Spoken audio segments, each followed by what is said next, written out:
Okay, today we're going with. Oh, I already messed up. Oh, whoops. Today we're doing a talk on events.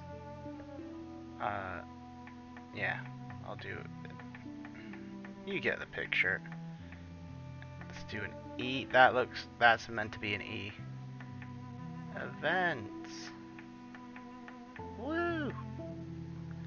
Alright, now, good thing to quit.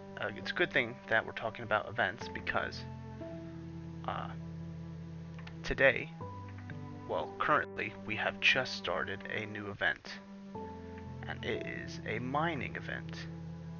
You can see the events tab over here, but you have to have mansion level 8 in order to see or compete in events. And there's multiple different types of events.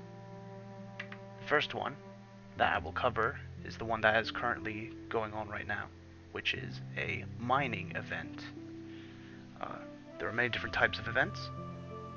There is also a NPC killing event, where you have to kill non-playable characters that you can find in camps, in dungeons, and in catacombs.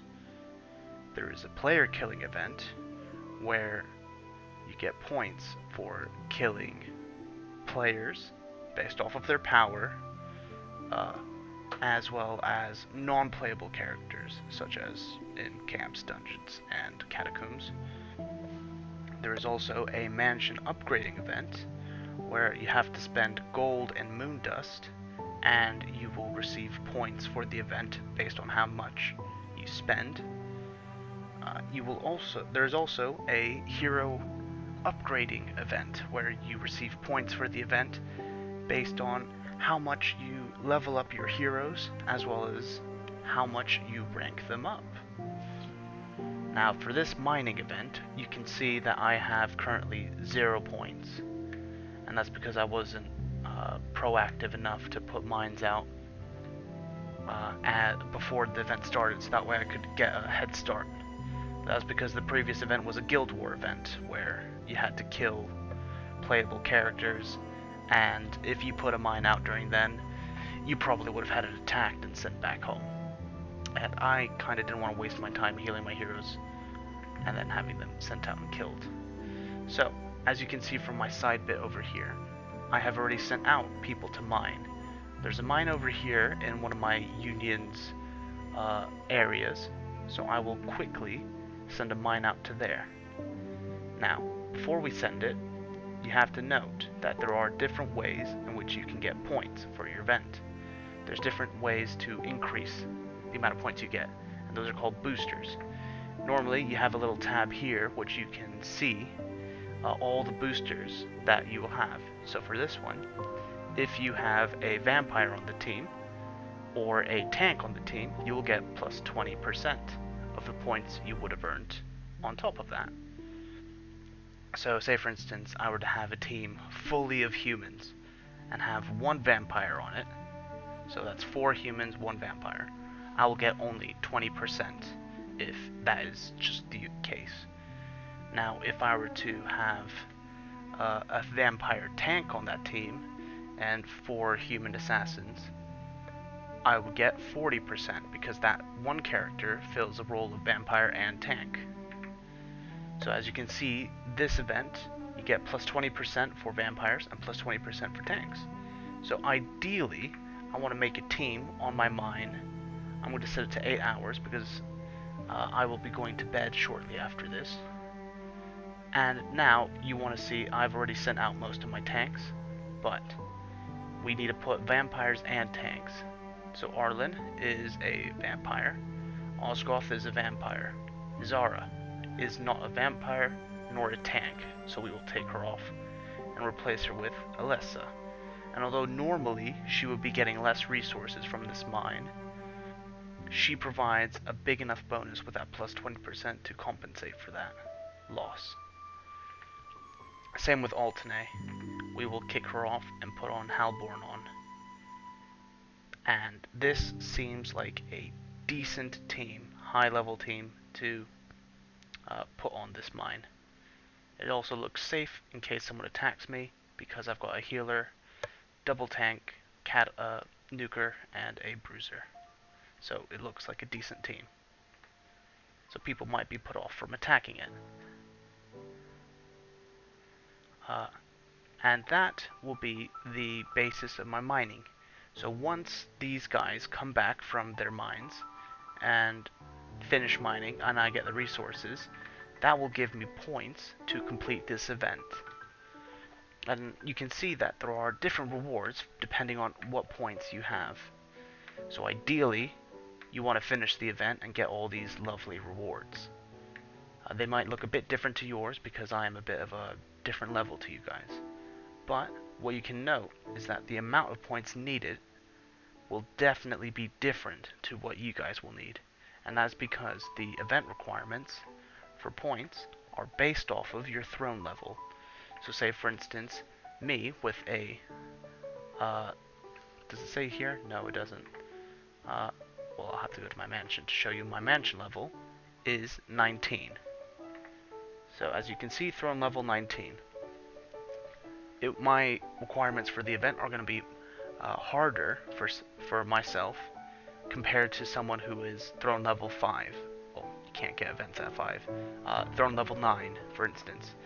I will require more points because they assume with the higher throne level you will be able to get more points, which is safe to assume because if I were to, I would be able to complete a level 5, level 9 event for mining with just one mine, and that would make it a bit unfair if I just continually cleared events and got all these rewards. So it's a bit of a balancing mechanic. Now that we've talked about the different types of events, the sort of boosters, well, we haven't really covered much of the boosters, so I'll talk a bit more about them. Now, for this event, it was based off of race as well as class, so the tank and the vampire. But for some events, it is based off of items, so like they will ask you to purchase a special item in the shop, normally under like an exclusive offer, for you to buy a special weapon, or during the spooky events, they ask that you get these spooky amulets and spooky boots and whatnot. So I think I put them on my Malga for the event, yeah. Here, there's the Midnight Watcher, which will give a boost. Normally, for the paid items, they say that you have to, it gives a plus 50% boost, which is massive when you scale it up. Which is why it pays to pay, but also you can easily complete the events without paying for these special items. I have done it on multiple occasions and I still have not paid a penny for this game. I received those event items from previous events, so I managed to complete many of the events and get the special items. I believe the Abyssal Boots I got from a hero level up event where I ranked up a certain amount of heroes. I ranked up 3 heroes and came in the top 20 for the Abyssal Boots, as well as the necklace and stuff. Yeah.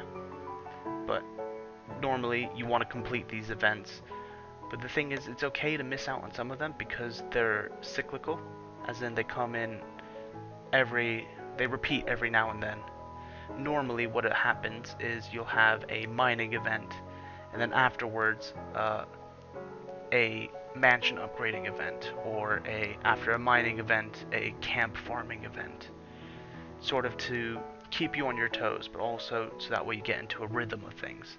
Because once you mine, you have a bunch of resources.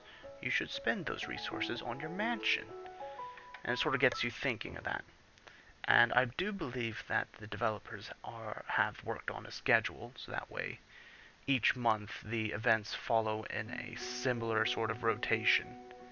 There's also special events, as we saw from the October global launch. There was a release of the spooky events, as you can see from this little pumpkin, and the Hallowed Moon shop, where you could get spooky pumpkins. Ooh. And you could spend your pumpkins on items, such as this Ancient Eye of Evil. Eye of Ancient Evil. Blech. Or these tank tokens, which I've just noticed I can purchase, so I will buy them. I can buy multiple versions of them. I'm doing that. Bam. And you can get those pumpkins from different ways. I got mine from camps and event rewards. I'll also buy that one. Oh my god! I'm gonna save the rest because I want to get more summons if I can. But yeah, you can get, and all the event rewards are a bit different depending on what event you are doing. So for the mining one, as you can see, with the first event reward is speed ups, 15 minutes, and then you can get a single regular summon, and then you get some tank tokens, some level up crystals for vampires, because they want you to level up your vampire tank. You get lunar gems, which can then be used for premium summons or other things, but you should really be spending them on premium summons. More tank tokens, more vampire level up, more summons. So you can see that the rewards get progressively better with the more points you get, ultimately ending in 500 lunar gems, which is very good in my opinion. And you can also see that they have specialized this event for Grimmer, the ancient vampire, because he is a vampire tank. So I will be waiting for these mines to complete, and then be collecting my rewards as they appear here. But that is because this is a solo event. There is other events called guild events, where they ask you to complete certain event tasks up to 10,000 points normally, and then from there onwards you contribute to the guild points, which then gives the whole guild and each member in your guild those rewards if they qualify past those 10,000 points. So say for instance the first 10,000 points will be up to here. There'll be about 10 rewards. One on each 1,000 there'll be like a reward for you to get. And then after that there's a whole nother bar with guild rewards, where if your guild gets a certain amount of points, they can then claim the reward. But your guild members will have to be past 10,000 points in order to claim those rewards. So it pays to be in an active guild with guild members contributing towards the event.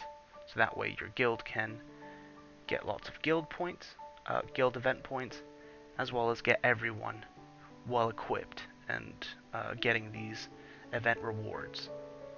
Then there will also be a leaderboard, which at the moment it's currently bugged, where you have to complete the event in order to see the leaderboard's final standings. I believe the developers are working on that, and that's okay. You gotta give them some time. The game's still got a few issues, but they're working on it. But yeah, the leaderboard will then show you which guilds have the most event points, and normally those guild events are the NPC killing or the player killing variety. I have not seen a event where the guild, all members of the guild have to mine together or have to level up their heroes and mansions together. But it also makes sense that those ones that are of personal gain aren't put together as a guild, because what you can do is just choose to ignore the events and live your life. Because if you fall into the cycle of, oh, I must complete this event, I have to do this event, then it can get a bit stressful, and you've got to remember that it is a game, and you don't want to be stressing out the fact that you don't have that 100 points to get the next reward, or the next 1,000 points for the reward, or that you haven't contributed enough to your guild, even though you've passed the 10,000 point mark and are contributing some points, and you're not dealing 100,000 points for your guild. Just take it easy. It's a game. You're meant to have fun. Don't stress out about it. Obviously, for those people who are getting 100,000 points for a guild event, thank you for your service. Please join my guild. Uh, that'd be great if you could do that, and then I can just lowride it and fall on your success, but that'd be great. But for the most part, you shouldn't really stress about it.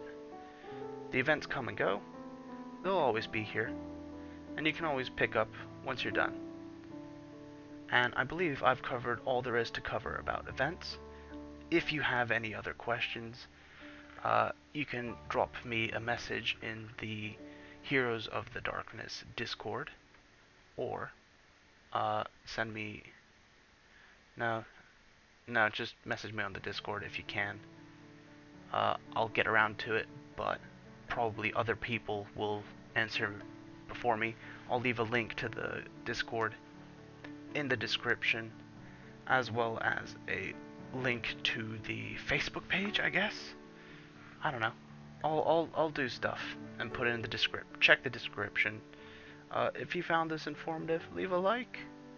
I'm new to this, so enjoy yourselves. Have a good evening. If it's evening there, if it's morning, have a good evening, because I'm having a good evening, and you should too. Don't care about your morning. Goodbye.